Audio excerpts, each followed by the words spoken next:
Vamos aqui dar continuidade. O livro em si, para vocês, ele nem retrata muito ou trabalha essa ideia de comparação dos números racionais. Eu não estou mais escrevendo o nome números racionais porque a gente representa pelo símbolo. Mas é necessário a gente entender que comparar é usar o sinal de quê? Você ainda lembra? Vamos lá? Para nunca esquecer quem é o centro da reta, o zero. Para cá, 0, 1, 2, 3 aumenta. Para cá, menos 1, menos 2 diminui. Então, se para cá aumenta, como é o nome desse símbolo? Maior que. Se vir para cá, menor que. Independente dele ser por positivo ou por negativo, senhores. Eu só faço isso para vocês entenderem que para positivo aumenta, negativo diminui. Se a seta está para cá, independente dele ser positivo ou negativo, ele é menor. Aqui, ó.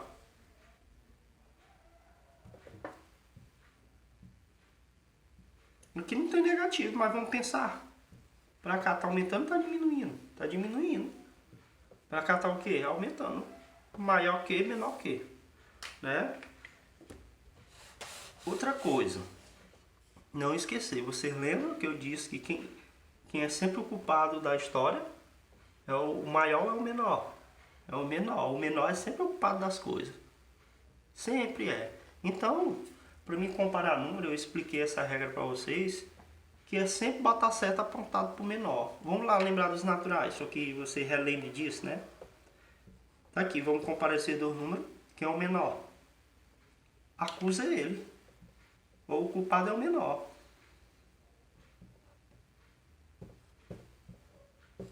Quem é o menor?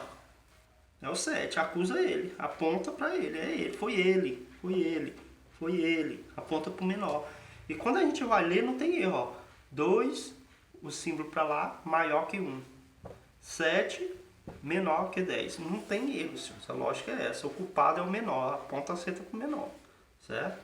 Isso aí eu já ensinei para vocês. Beleza, só que aqui nós estamos falando do conjunto dos números racionais. Então a gente vai ter frações, né, que eu vou ter duas frações, vai ser um pouco confuso para vocês comparar, e nós vamos ter número decimal. Então a primeira coisa que eu quero falar, vamos lá, olha só a confusão aqui. Primeiro eu vou colocar aqui dois números distintos aqui. Não, vou colocar assim. Então eu tenho duas frações, eu tenho 2 sobre 7 ou 2 sétimos, 3 sobre 7 ou 3 sétimos, né? Que são as formas de se ler. Detalhe, essa comparação é um pouco complexa, por quê? Porque os dois números eles são positivos, se for analisar, né? São os dois positivos. Por exemplo, se eu tivesse um positivo e um negativo, se esse aqui fosse menos e esse aqui fosse mais, aprendemos lá em números inteiros que qualquer número positivo é maior que qualquer número negativo, independente de qualquer coisa, né? Independente de qualquer coisa. Como assim, professor? Se eu tivesse assim, ó, menos 100, e bem que eu tivesse o número 1, quem é o maior aí? É o menos 100 ou é o 1? O 1, quando não tem sinal, é positivo. Pelo fato dele ser positivo, ele é maior que qualquer número negativo. Então, quem seria o menor aqui? O 100. Seta para o menor. Menos 100 menor que mais 1. A lógica também serve para os racionais. Isso aqui eu estou falando de sinal. Estou falando de sinal. Positivo, negativo. Esquece os números. É só olhar para o sinal. Qualquer coisa positiva, ela não é maior que qualquer coisa negativa? Sim. Então, aqui, ó, seta, que é o culpado, menor. Então aqui, ó, eu comparava sem problema nenhum, não precisava nem saber quem é isso aqui na forma decimal, né? O problema vai ser o seguinte, vai ser a gente ter essa seguinte situação aqui, ó.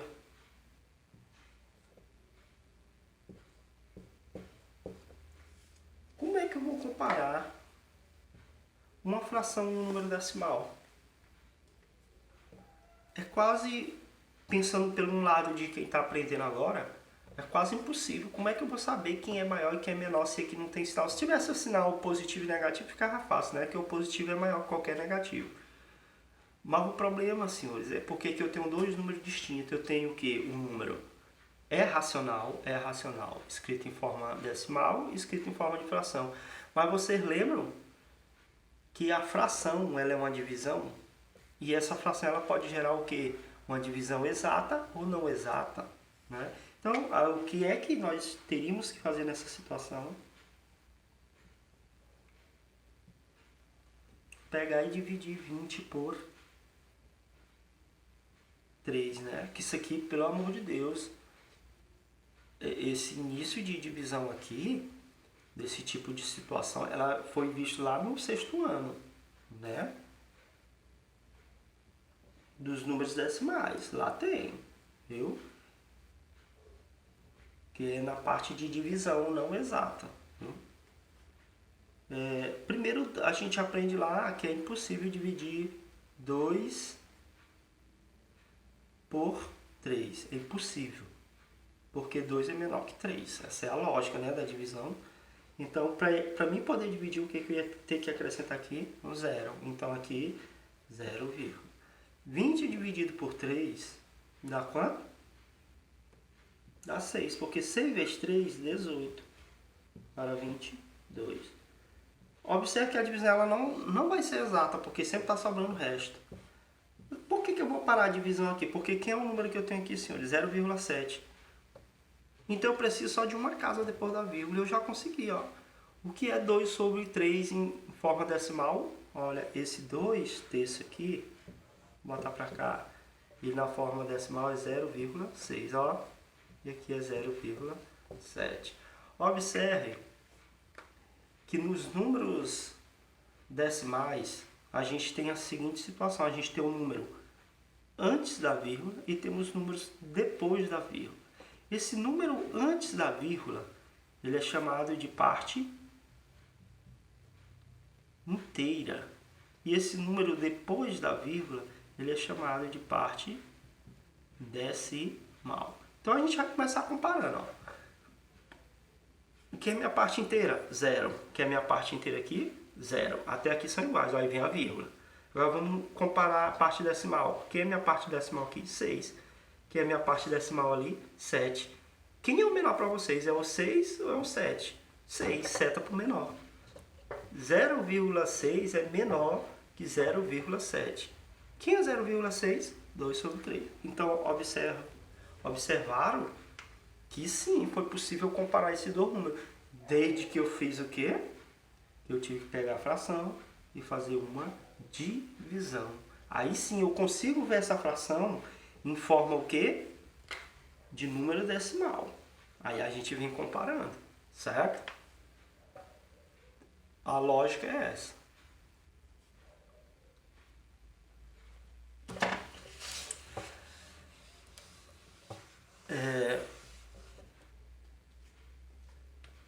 Eu quero chamar a atenção para vocês quando se pensa em número decimal. Lembra que nós estamos falando de números racionais. Os números racionais eles podem ser escritos em forma de quê? Fração ou na forma decimal.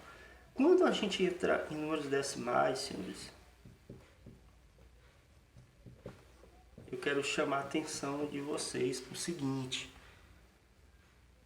que os números decimais ele tem a seguinte forma de escrita. O que é diferente para a gente aqui nos números decimais? O que tem de novo aqui? Essa cidadã da vírgula aqui, ó. Essa vírgula faz toda a diferença, né? Então o que eu tenho que entender? Que essa vírgula, ela não está aqui por acaso. Ela está aqui para separar quem? A nossa parte inteira de quem? Da nossa parte decimal, né? Ela está aqui para separar a nossa parte inteira da nossa parte decimal. Como assim, professor, o que é parte inteira? Senhores, vamos pensar aqui em dinheiro. Eu tenho R$2,32. R$2 é a parte inteira. O que é o decimal? É os centavos. Porque, senhores, a parte inteira, ela é formada, vamos imaginar os R$2. Esses R$2, ele é gerado de onde? dos centavos. É ou não é? É. Então vamos pensar da seguinte maneira. Olha só. O problema dos números decimais é a gente identificar como é que eu posso escrever ele em forma de fração. Porque eu sei como é que eu escrevo um número decimal saindo da fração. Exemplo aqui, ó. 3 sobre 2.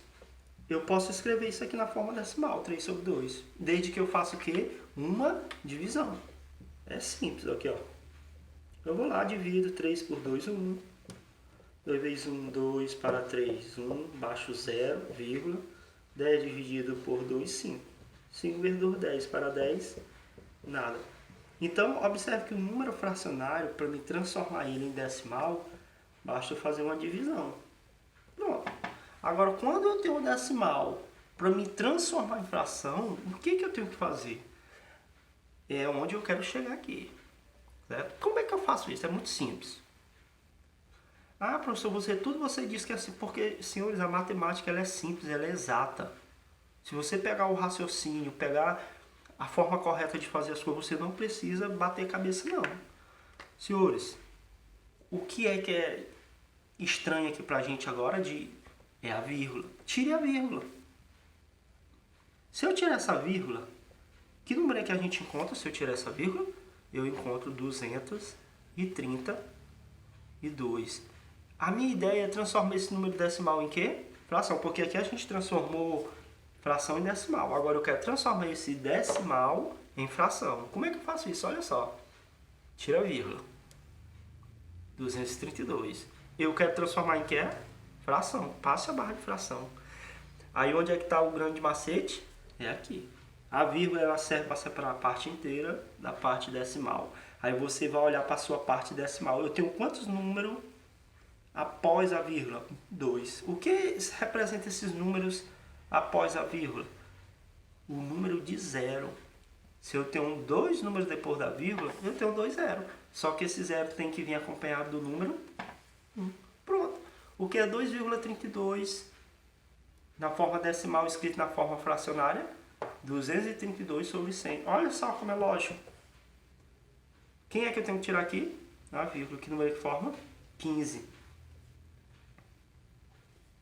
Quantas casas eu tenho depois da vírgula? Uma. Representa o número de zero. Pronto. 1,5 é a mesma coisa que 15 sobre 10. Aí o aluno, eu tenho certeza absoluta que ele vai dizer, tá errado, professor, porque se 1,5 ele veio do 3 sobre 2, dos 3 meios. E aqui o senhor encontrou foi, isso aqui está errado. Não. Senhores, é o que eu estou dizendo. A matemática é um acúmulo de conhecimentos. Senhores, esses dois, tanto o numerador como o denominador, ele tem um divisor comum. Vou até apagar aqui para ficar mais fácil. Eles dois podem ser divididos por 5. 15 dividido por 5 dá 3. 10 dividido por 5 dá 2. Na simplificação de fração, quem foi que eu encontrei? 3 sobre 2. Então a lógica é essa aí. Entendeu? Não tem, ó, olha só, 0,7. Como é que eu escrevo ele em forma de fração? Tira a vírgula. Se eu não tivesse essa vírgula, que número é que eu tenho aí? Eu ia escrever 0,7? Não. Você ia escrever simplesmente quem? 7. Quantas casas depois da vírgula? Uma. O que é que representa as casas depois da vírgula? Pronto. Simples assim, não tem muito segredo não. Eu tento mostrar para vocês que é simples, porque se eu disser para vocês que é difícil, talvez vocês se percam, mas é simples, senhores. 32,7. Tira a vírgula. Tira a vírgula do 32,7. Fica 327. Barra, porque nós queremos transformar em fração. Quantas casas é a depois da vírgula? Eu só tenho uma casa depois da vírgula. Uma casa, um zero. Quem é que eu acompanho? 1. Simples, senhores. Muito simples. Então, quero chamar a atenção para isso aí, viu?